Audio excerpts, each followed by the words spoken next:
Hello મિત્રો, જય માતાજી. કેમ છો બધા? આજે આવ્યો છું ભુજ. તો આ ભાઈ છે અમારા સ્ટાફ મેમ્બર, આ ભાઈ છે કંડક્ટર, અને આજે અમે દહીં તીખારી બનાવીએ છીએ. જો હાથે રસોઈ કરીને બનાવીએ છીએ. તો ખાવી હોય તો અચૂક કોમેન્ટ કરજો, બાકી ખવડાવી તો શું નહીં. છે દહીં તીખારી. આ ભાઈ જ હાથે બાજરાના રોટલા પણ બનાવશે અને અમને જમાડશે. તો કેવા નસીબ કે આજે હું રાજકોટથી ભુજ આવ્યો છું, તો એમની મુલાકાત કરી અને એમના રૂમે જ પણ રહ્યો છું. મિત્રો, દહીં તીખારી તો ફાઇનલ બની ગઈ. જો રોટલાની તૈયારી થઈ ગઈ છે. જો ભાઈ અમારા રોટલા બનાવે છે. દહીં તીખારી જો કેવી બની છે.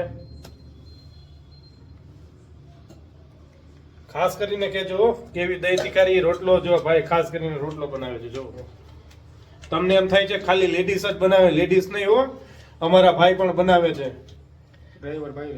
અને આ બધા અમે ડ્રાઈવર ભાઈઓ જ છીએ. ખાસ કરીને જોજો આ ભાઈ કંડક્ટર છે.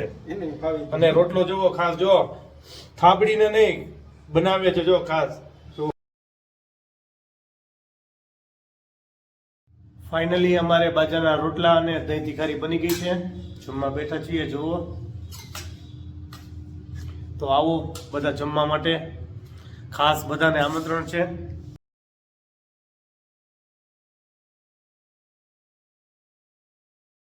અને લાઈક કરજો, કોમેન્ટ કરજો, અને આ વિડીયો કેવો લાગ્યો એ ખાસ કરીને કોમેન્ટ દ્વારા જણાવજો. Thank you. જય માતાજી.